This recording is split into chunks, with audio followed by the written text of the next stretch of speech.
शुएब भाई, आपने किसी और मुल्क की नेशनैलिटी तो नहीं ले ली? नहीं मतलब शुएब भाई, कल मैंने आपकी मोहसिन नकवी से रिलेटेड स्टेटमेंट सुनी। आप तो शुएब भाई अभी भी बाउंसर उसी तरीके से मारते हैं जैसे जवानी में मारते थे बैटर्स को। शुएब अख्तर ये कहते हैं कि भाई आप, उन्होंने अपनी मिसाल दी, उन्होंने कहा अगर मैं एक क्रिकेटर हूँ और आप एक मुझे न्यूज़ चैनल का मालिक बना देंगे, मैं क्या चलाऊंगा उस न्यूज़ चैनल को? मुझे पता ही नहीं है न्यूज़ चैनल कैसे चलता है, मैं तो उसका बम भरोसा कर दूंगा। बात ठीक है।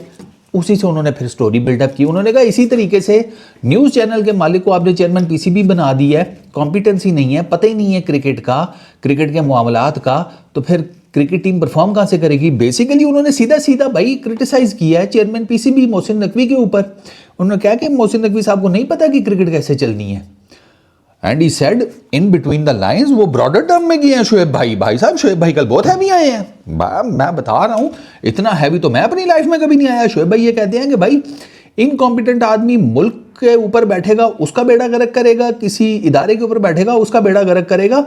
एंड ही सेड कि बाकी आप सारे समझदार हैं। भाई साहब मैंने कहा शुएब भाई, लगता है शुएब भाई ने ना, मेरा ख्याल है कोई ले लिया नेशनैलिटी इंग्लैंड न्यूजीलैंड आगे पीछे की, क्योंकि शुएब भाई कल बहुत बहुत बहुत जेंगो गए हैं भाई, बहुत जेंगो। वो मतलब मैं आपको बताऊं कि वो ही वॉज रुथलेस जिसको कहते हैं। एक टाइम के ऊपर शुएब भाई ने उस एंकर को इंडियन मीडिया की, पता है क्या कहा? उसने कहा बीबी मेरे से सीधे सीधे सवाल कर, मैं थ्रू आउट अपनी लाइफ में ना बदतमीज़ मशहूर रहा हूँ, तो मेरे साथ नहीं उंगल करनी बिल्कुल भी। वो यरक गई एकदम। उसने कहा हाँ ये तो मैं भूल ही गई थी। भाई आप शुएब भाई के साथ उंगल नहीं कर सकते, क्योंकि शुएब भाई का आपको ये मानना पड़ेगा, ठीक है ऊपर नीचे टाइप की उनकी परफॉर्मेंसेज, वो अपनी जगह के ऊपर खेला, वो बंदा हमेशा जी जान से है, ठीक है। और शुएब भाई की बात अब पता है क्या, ये जो है ना chairman PCB and all that, इसमें थोड़ा सा मुझे इख्तलाफ ये हमेशा से रहा है यार, आप जितना मर्जी अपना चेयरमैन चेंज कर दें, आप किसी क्रिकेटर को भी अपने चेयरमैन के तौर पर बिठा दें। रमीज राजा नहीं बैठे चेयरमैन पीसीबी के तौर के ऊपर, एहसान मानी आईसीसी को हेड करते रहे हैं, हमें भी हेड करते रहे हैं, कितना डिफरेंस आ गया रमीज राजा के टाइम पे, कितना डिफरेंस आ गया एंड ऑल दैट यार।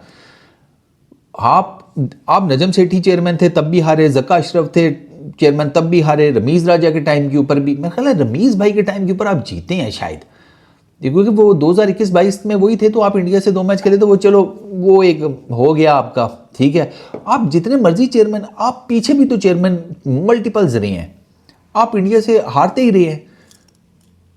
मामलात को चलाने वाले लोग थे, चीज़ को समझने वाले लोग थे, क्रिकेट की ऊंच नीच को जानने वाले लोग थे, उनके टेन्योर में भी आप हारते रहे हैं इंडिया से यार। असल में चक्कर ये है कि यार इट्स अ सिस्टमैटिक फेलियर, आप सिस्टम नहीं डेवलप करते। द प्रॉब्लम इज दिस, आपका सिस्टम नहीं है, आपका जिसे कहते हैं कि आपके पास कोई ब्लूप्रिंट ही नहीं है कि आपने अपनी क्रिकेट को खड़ा कैसे करना है उन स्टैंडर्ड्स के ऊपर जिन स्टैंडर्ड्स के ऊपर खेल रही है पूरी की पूरी दुनिया। इंडिया उस पूरी दुनिया से भी 2 हाथ आ गया बाय द वे। अगर आप देखें तो उनके जो प्लेयर्स आते हैं कैसे आते हैं, फिर आकर वो क्या करते हैं। ईशान किशन कल एक बहुत डिफरेंट पिच के ऊपर बैटिंग कर रहा था, उसमें मैं आपको फेलियर भी बता देता हूं, टेक्निकली मैं आपको चीज समझा देता हूं ना, बड़ा सिंपल सा है। साइम अयूब के इनिशियल स्पेल्स देखें जो उसने ईशान को बॉलिंग की है on the off side, Ishan Kishan on the off side, Saim Ayub ने उसको बड़ी अच्छी बॉलिंग की है। ये तो ईशान किशन को जब आप बॉडी पे करना शुरू हुए ना, डिफेंसिव माइंडसेट की निशानी होती है ये, बॉडी पे करो, बॉडी पे करो।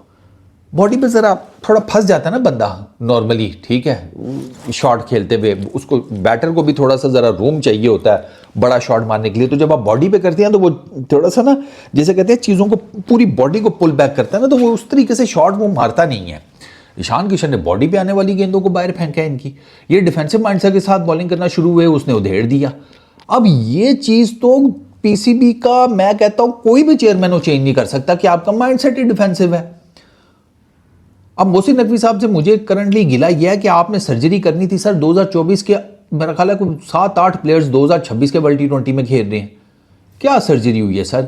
सर आप अब भी मैं आपको कहता हूं खुदा का वास्ता है, इनको निकालें, ये बाबे जो बैठे हुए हैं इनसे नहीं होगा, आई एम टेलिंग यू, उनसे नहीं होगा, इनको फारिग करें, नए लड़कों को लेकर आए, उनको चांस दें, वो हारेंगे लेकिन कम से कम उनको हम बैक करेंगे, उनको को बताएंगे भाई ये चीज़ ऐसे है, फलानी चीज़ ऐसे है, वो देयर इज़ अ चांस कि शायद वो समझ कर कोई बेहतर क्रिकेट खेलनी शुरू कर दें। वरना नहीं है सर, फिर वरना इन्हीं के आसरे पर रहेंगे तो अब आप 2024 में भी हारे, 2026 में भी इंडिया से हार गए, 2027 में भी हार जाएंगे, इंडिया से आप हारते रहेंगे। इंडिया से हारने के लिए आपको, इंडिया से जीतना है ना अगर आपको, या आपको अच्छी क्रिकेट खेलनी है उनके अगेंस्ट, आपको अपना स्टैंडर्ड उठाना पड़ेगा। और ये लो स्टैंडर्ड, सब स्टैंडर्ड प्लेयर्स तो अपना स्टैंडर्ड नहीं उठाने वाले। ये बैट चुक लें, गेंद चुक लें, बहुत जैसे कहते हैं इनकी मेहरबानी है। ये गेंद बल्ला चुक लेते हैं, ग्लव चुक लेते हैं, इनकी यही बड़ी मेहरबानी है। आप स्टैंडर्ड नहीं है चुकने वाले। तो I totally agree with Shoaib भाई कि यार चीज़ों को ना सिस्टमेटिकली अगर आपने ठीक करना है तो करें। मोहसिन नकवी साहब के पास मुझे तो ये नहीं समझ में आती, इतनी ताकत है सर आपके पास, पाकिस्तान के पावरफुल तरीन लोगों में से एक आप हैं, ठीक है, लेकिन आप सर ये क्रिकेटर्स आप नहीं मैनेज हो रहे। वो सर कढ़े इनको, निकालें इनको, नए लड़कों को सामने लेकर आए। ये जो आपके ये लोग हैं इनको भी साइड पे करें। ये इनकी क्रिकेटर्स के साथ यारियां दोस्तियां, फलाना किसी का दोस्त है आपके पास आ जाएगा और नहीं उसको टीम में होना चाहिए, यूटिलाइजेशन है, ये है वो है। Babar Azam anchor inning Babar Azam anchor inning नहीं खेल सका। शाहीन किसी बड़े मैच में बॉल दे दो कुट, सर्टिफाइड कुट, ठीक है। शादाब खान किसी बड़े मैच में फ्लॉप, कोई बड़ा मैच देख लो, कल एक गुगली नहीं निकली भाई से, एक गुगली। तभी तो मैं कहता हूं ना ये गुगली करता नहीं है, इससे हो जाती है। वो इसका हाथ नहीं सही आता या इसका हाथ उल्टा पड़ जाता है, जो भी है, तो वो इससे गुगली हो जाती है। मार करनी कहां से आती है। छोटी टीमों के अगेंस्ट जनाब परफॉर्म कर लेते हैं और लगता है कि चलो जी ठीक है, तो वो फिर सही नाम रखते हैं ना हम सबके, हमारे प्लेयर्स के। खैर हमारे क्या रखने हैं उन्होंने। तो ये अगर आपको चीज़ें चेंज करनी है, ड्रास्टिक चेंजेस आपको लेने पड़ेंगे। और अभी आप लेंगे ना सर एक अच्छे शुरुआत की, जो एक अच्छे मतलब आगे टाइम की शुरुआत आज से कर लें। अभी आपके पास टाइम है, आप अपनी क्रिकेट को बेहतर कर सकते हैं। ये कड्डेम बाबू को, पुराने प्लेयर्स को, इनका T20 का हिसाब किताब ही नहीं है, नए लड़के लेकर आए। और सर शाहीन शाह अफरीदी, शाहिद अफरीदी का दामाद है और लाला ने कहा है इसको निकालो यार। मतलब सुसर कह रहा है अपने दामाद के बारे में, निकालो यार इसको, नहीं परफॉर्म कर रहा है ये। तो पीछे क्या रह गया यार, पीछे पता नहीं किस चीज़ का डर है। निकालें, खत्म करें कहानी सर। नई टीम लेकर आए, नए लड़के लेकर आए, इंडल्ज करें उन्हें, और सर वो चल जाएंगे। नहीं चलेंगे तो सर और किसी को ले आएंगे, टैलेंट की कमी है। इस वीडियो में इतनी ही यार।